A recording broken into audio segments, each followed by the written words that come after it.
Assalamualaikum warahmatullahi wabarakatuh. Bertemu lagi dengan saya Bapak Muhammad Zainal Abidin dalam pembelajaran daring Matematika SMK Inovace. Di sini untuk pertemuan kali ini saya berusaha untuk mengajak kalian untuk belajar bagaimana menentukan model matematika dari permasalahan kontekstual. Bisa kalian lihat di video di tampilan layar kalian. Di situ adalah tampilan kegiatan produksi mobil di pabrik di negara Jepang. Dalam ilustrasinya saya ilustrasikan dalam kegiatan produksi dan perdagangan seperti di perusahaan mobil yang sudah tampil di video. Hal itu tidak terlepas dari masalah laba yang harus diperoleh oleh perusahaan tersebut. Tujuan utamanya nanti adalah untuk memperoleh pendapatan yang sebesar-besarnya. Terus pertanyaannya, bagaimana ya cara kalian menentukan secara tepat agar mendapat keuntungan sebesar-besarnya? Nah, inilah nanti fungsinya kalian nanti belajar apa yang namanya program linier. Dalam hal ini sebelum kalian belajar bagaimana menentukan atau menghitung secara tepat agar mendapat keuntungan sebesar-besarnya, kalian harus melewati tahap yakni menentukan model matematika dari masalah kontekstual. Langkah pertama yang harus kalian lakukan adalah mengenal apa itu model matematika. Menurut kalian model matematika seperti apa ya? Apakah ini model matematika? Sepertinya bukan, itu bukan model matematika. Apakah ini juga model matematika? Tentunya itu juga bukan model matematika kan? Untuk itu, mari kita belajar apa itu model matematika sebenarnya. Lihat di samping ini, di sini ada sebuah contoh model matematika. Untuk menentukan model matematika dari masalah kontekstual, dari permasalahan yang tadi sudah kita lihat dari video. Untuk keterangan lebih lanjutnya bisa kalian lihat dari paparan yang akan saya berikan di sini. Nah, untuk membuat roti A diperlukan 200 gram tepung dan 25 gram mentega. Sedangkan untuk roti B diperlukan 100 gram tepung dan 50 gram mentega. Tepung yang tersedia hanya 4 kg dan mentega yang ada 1,2 kg. Jika harga roti A Rp400 dan roti B harganya adalah Rp500, bagaimana membuat model matematikanya? Langkah pertama untuk menentukan model matematika, yang pertama adalah analisis variabel, hanya 1,2 kg. Jadi di sini kita mempunyai dua variabel, yakni yang pertama adalah variabel roti A dan yang kedua adalah variabel roti B. Untuk langkah selanjutnya, setelah kita menganalisis variabel yang ada, coba kalian misalkan dengan permisalan.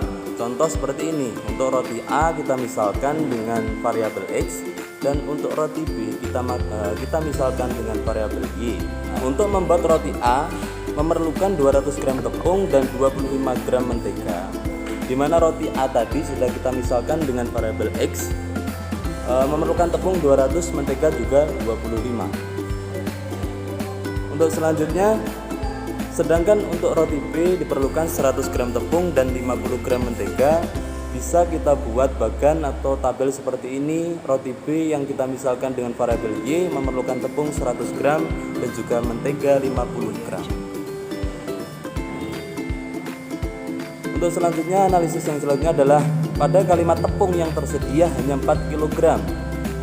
4 kg bisa kita tuliskan dengan angka 4000 gram karena ini sama dengan, dan juga mentega yang ada 1,2 kg yang bisa kita tulis dengan angka 1200 gram. Hal ini bisa kita buat tabel, di mana tabelnya adalah seperti ini. Roti A, roti B yang kita misalkan X dan Y dengan persediaannya adalah 4000 dan juga persediaan menteganya adalah 1200. Mengapa di sini saya cantumkan kok bisa tandanya adalah kurang dari sama dengan? Ini adalah karena tidak dimungkinkan ketika kita membuat roti A dan juga roti B.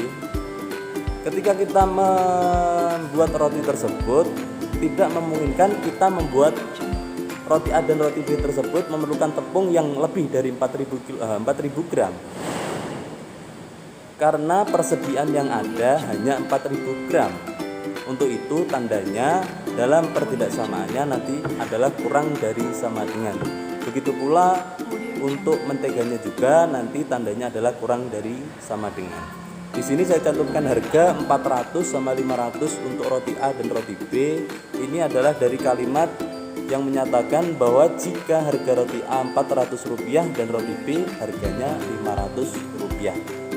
Dari sini tolong dipahami sebelum kita melanjutkan untuk fase selanjutnya.